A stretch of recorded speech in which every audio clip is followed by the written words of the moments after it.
This episode is about loose sentences. Actually, mostly periodic sentences, but loose sentences. Come on, there are like a billion jokes I could be making right now, but the suits over there don't want me to make them because apparently they're not appropriate for a family show about grammar. So, theme song.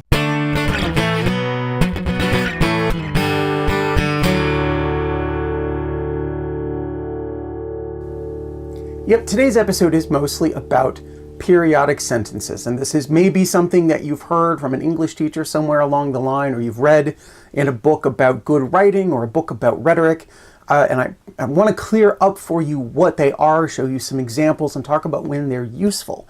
But I do want to start with loose sentences, because periodic sentences and loose sentences are kind of opposites. And going forward, I'm going to assume that you have some basic sense of the rudiments of a sentence, in particular subjects and verbs. Because what makes a loose sentence loose is that it's subject and verb, the grammatical unit necessary to make it a sentence. The subject and verb go at the beginning of the sentence. It's called a loose sentence, not because it's not screwed down tight enough or anything like that, but because it doesn't take a lot of difficult work to put one of those together. A loose sentence where your subject and verb are at the beginning of the sentence, that's like 98% of the sentences you say, that you hear, that you write. They're really very common, and it actually goes back to the ancient Greeks, to Aristotle. You remember that guy, he's old and dead, but so much of what we do is his fault. We call it loose sentences because he said, there's no need to tightly control the sentence because it is already put together there at the beginning. So, as I said, this is very common, and I want to show you some examples. And I'm going to use a story from the Los Angeles Times about the people who are digging subway tunnels under Los Angeles. As always, that news story is going to be linked down below in the description, so you can read the whole thing. You can see the sentences I'm talking about in context. But I want to point out two loose sentences right near the beginning of the story, starting with this one. The mouth of the tunnel gapes at them. Now, this is a nice, short sentence, and one of the things you will learn about periodic sentences, when we talk about them in a moment, you'll learn that periodic sentences are usually always long. I mean, they're not necessarily book-length sentences, or even that one sentence from a letter from a Birmingham jail that's like 500 words long, but they're long because there are a lot of moving parts that have to work around the subject and the verb in order for it to be periodic. But I'm getting ahead of myself. But this sentence, there is a subject, mouth, and a verb, gapes, and they're right near each other, right near the beginning of the sentence. It's a very basic, straightforward, simple sentence, and we would technically call it a loose construction. Let's look at another one that's near that one at the beginning of the text.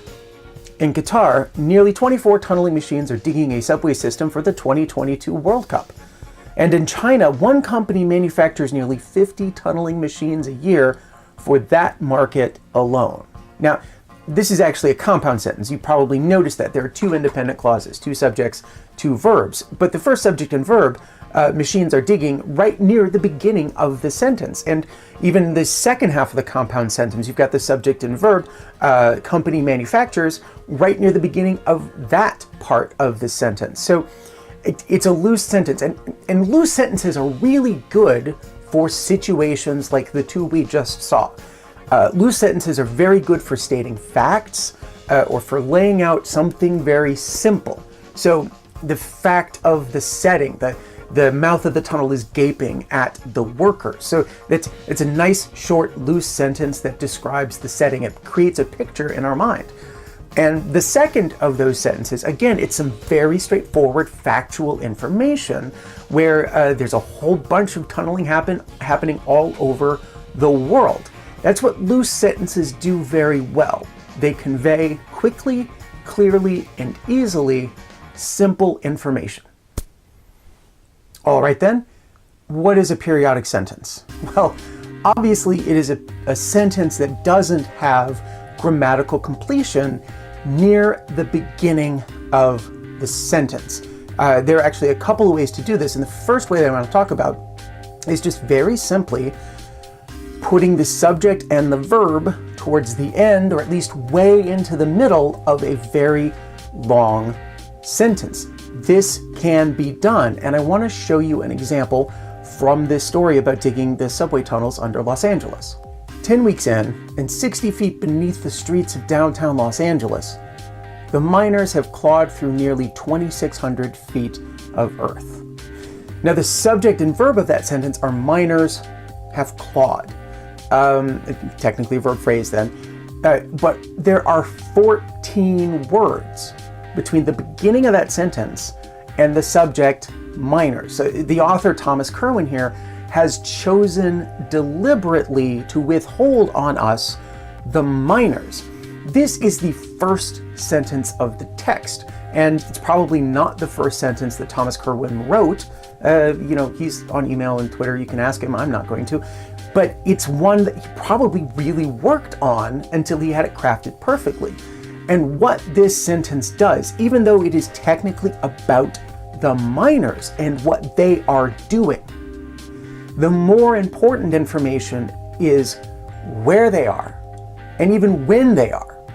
They are underneath the streets of Los Angeles, and they are 10 weeks into a grueling process to drill these subway tunnels. That's what's important. And so Kerwin puts that first. And what it means is that he's got to put the miners and their verb later in the sentence. That makes it a periodic sentence.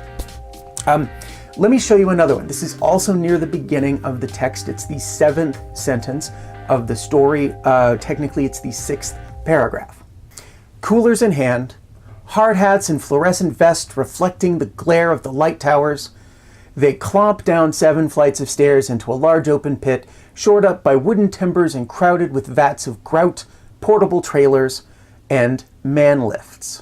So here, again, Kerwin wants to paint a picture for you of what daily work life is like for these miners. So the subject and verb, they clomp, those are words 16 and 17 in the sentence. There are 15 words of description of what this underground,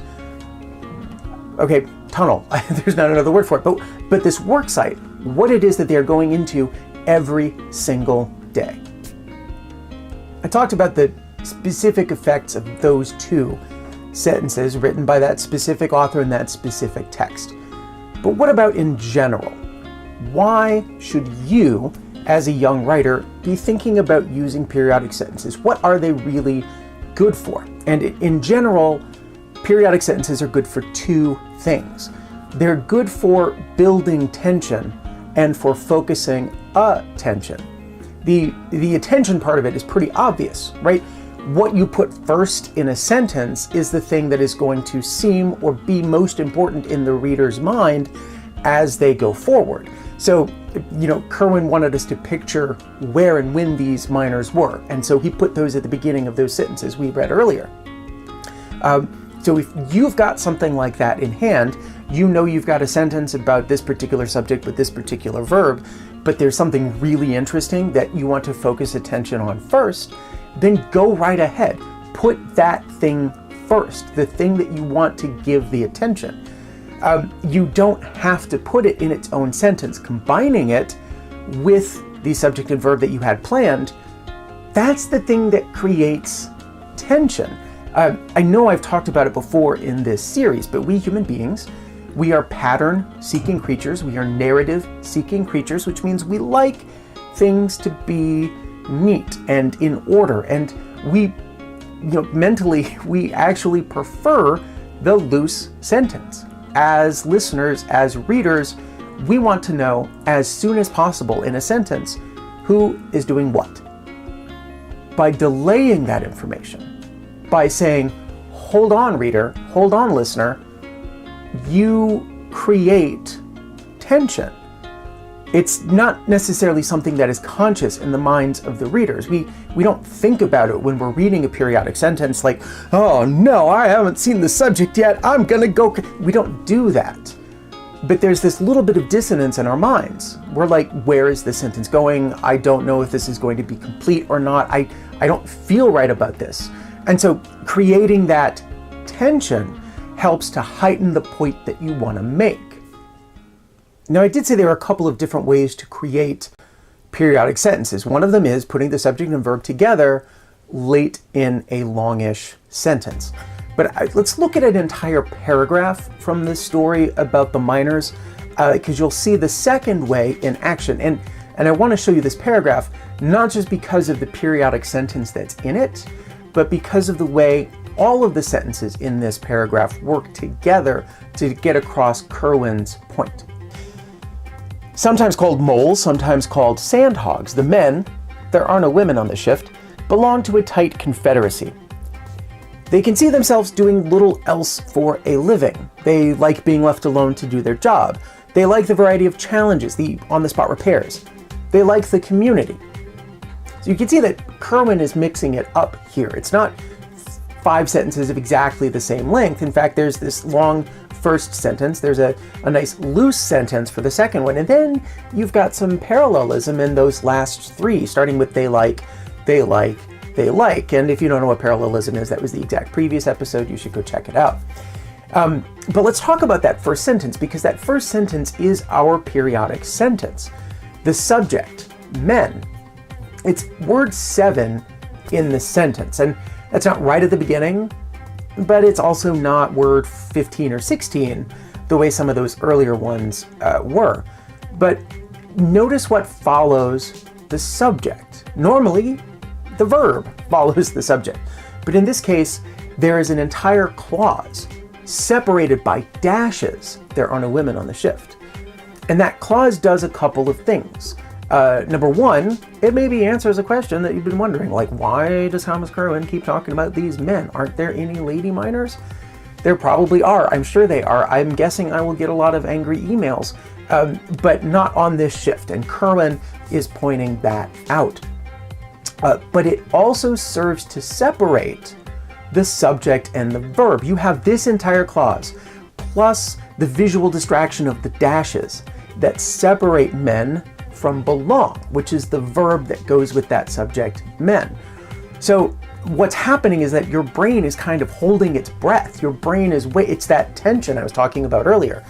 Your brain is waiting to find out what it is that the men are in fact doing. Because we've seen them doing lots of other things. They're carrying their tools. They're climbing down into the mine. They're joking around. The men do things.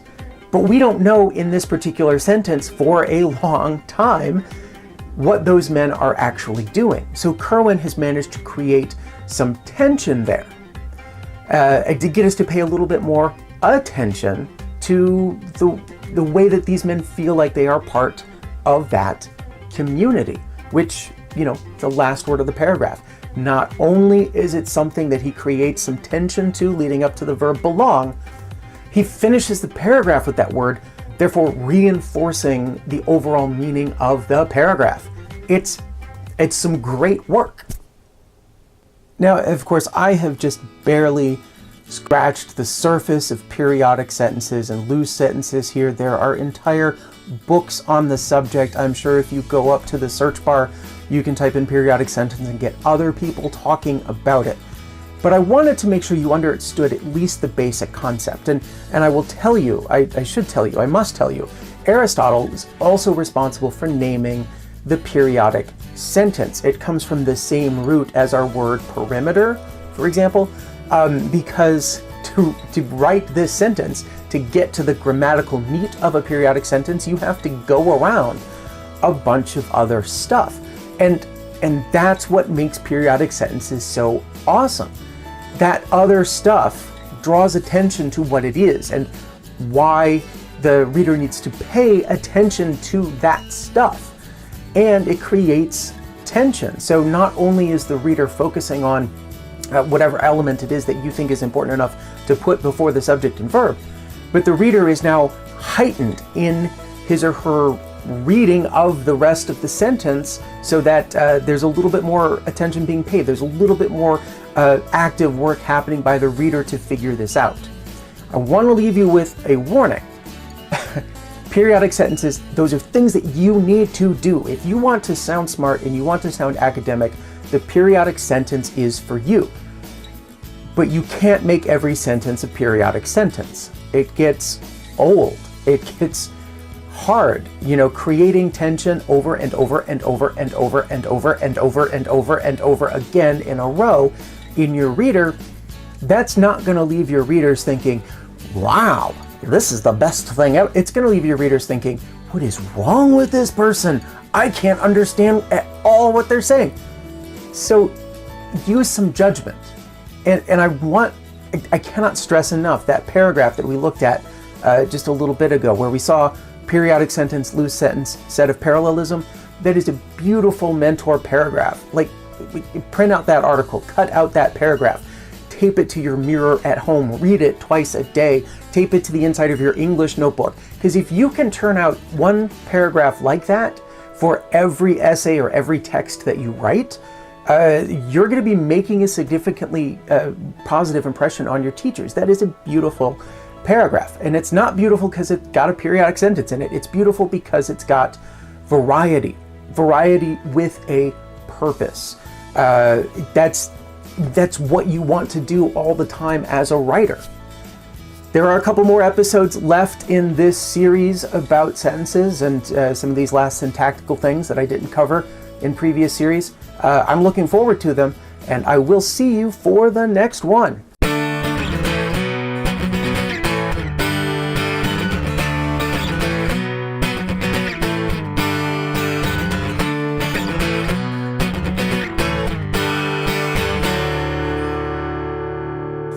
But it is also providing separation, literal physical space between the subject, men, and the verb that I've already forgotten.